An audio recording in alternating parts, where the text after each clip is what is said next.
conference over the next 2 days. Renewable energies remain one of the renewable energy sources, and the thrust to renewable energy remains one of the major points of discussion. As we continue to tell you what's in store over the next couple of days, well, joining us on the Morning Brew this morning, we have Mr. Paul Baay. He's the president and the CEO of Touchstone Exploration, and we're talking a little bit about how the sector is changing global trends and what does it mean for companies like his. Good morning, Mr. Baay. How are you? Good morning. Good, thank you. Now, when you talk about, changing trends globally, what are some of the trends that we should be looking towards right now? So I would see sort of two trends. One is a cleaner carbon future. For instance, for us, looking more at natural gas versus oil.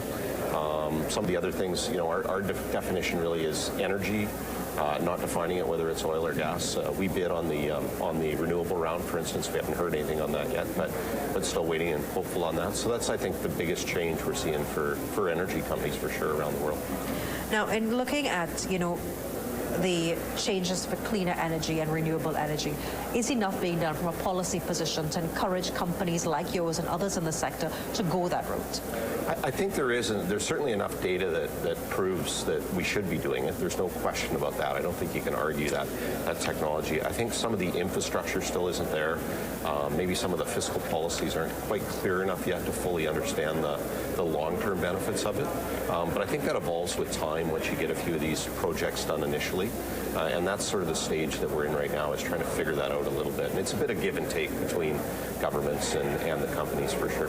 How is technology changing the way businesses operate in the energy sector, particularly downstream? Yeah, I think that's really important. How can we do things better? And it's not only a case of being able to find more resources or finding more energy, but what we do once we get it out of the ground. Things like going to water floods, re-injection, dealing with the chemical, the produced fluids, everything that we do out of the ground, minimizing the impact on a lot of those things that we kind of do. So there's that part of technology. The other thing is we drill 3 or 4 wells, let's say, from an existing pad as opposed to having individual wells, so smaller footprint.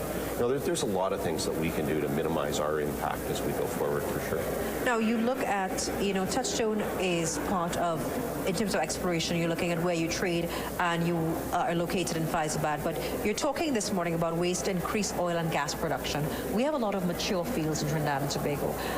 When people talk about increasing gas and oil production in mature fields, is it even possible now, or have we passed that point? No, not at all. I think for sure it's possible.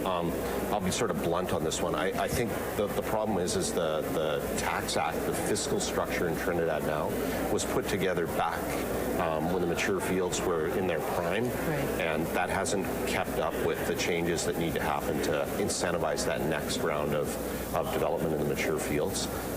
We've seen it everywhere else around the world, whether we look at Canada, we look at the United States, we look at Colombia. You can see how they've done it over time, but it takes a shift in how you're looking at fiscalizing these mature fields, and I'll be talking about that today. Now, you look at your thrust to become one of the largest onshore producers in Trinidad. That's a pretty mammoth and admirable statement. Yep. How far off are you to that, and what are the challenges in doing that? Well, part of it is we've just had announced 2 big discoveries in that Tableland Rio Claro area.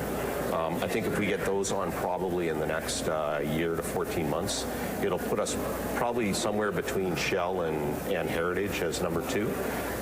And I think there's a good chance with what we see there geologically and what you were talking about, using some new 3D technology to find some of these bigger onshore fields. I'm still going to hold to that by 2021. I think that we could be in that position of number 1 by 2021. Now, looking at, the exploration and activity, we have the closure of the refinery, which has had sort of a domino effect on the rest of the services sectors and the rest of the industry. Has that impacted your operations at all? It has. This may sound a little counterintuitive, but it's actually been positive for us in that we're now getting a pure world price for our product versus having to go through the refinery. And we've actually seen our differential to Brent reduce. So we were getting about 13% differential to Brent before the refinery closure. And this past year, we were about 9%. So it's put more money into the corporation to drill more wells to increase production. So I don't know whether those are related or not, but I don't think it's a coincidence that right after it closed, we started to get more money for our product. So. Now, looking at your company as an independent exploration company and you trade on the London and Toronto exchange, Yep. would there ever be a time that you would list on the Trinidad Stock Exchange? We've looked at it. Really, the reason you list is to try to get capital. Right. And we don't see a big pool of capital, especially when you compare it to London. Toronto, to be honest with you, we don't trade very much on Toronto. Really, the main focus is on London. And that's really the access to capital, which gets back to my comment about having the right fiscal structure in place to attract the capital. And, right now, Trinidad doesn't rank very high on fiscal sort of incentive.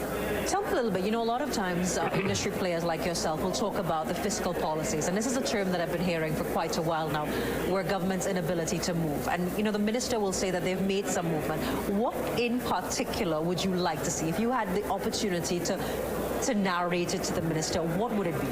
So it's the same thing I've said for 3 years at this conference. It's really simple. There's one particular tax on mature fields. It's called the SPT, Supplemental Petroleum Tax, that is the complete disincentive to mature oil fields onshore in Trinidad. If you could adjust it, or best of all, get rid of it, I think you'd actually see a drilling boom for the next 5 years. Well, Mr. Baay, thank you so much for joining us. We're going to definitely go to Jesse Ramday and take a quick break. Stay with us. This is The Morning Brew.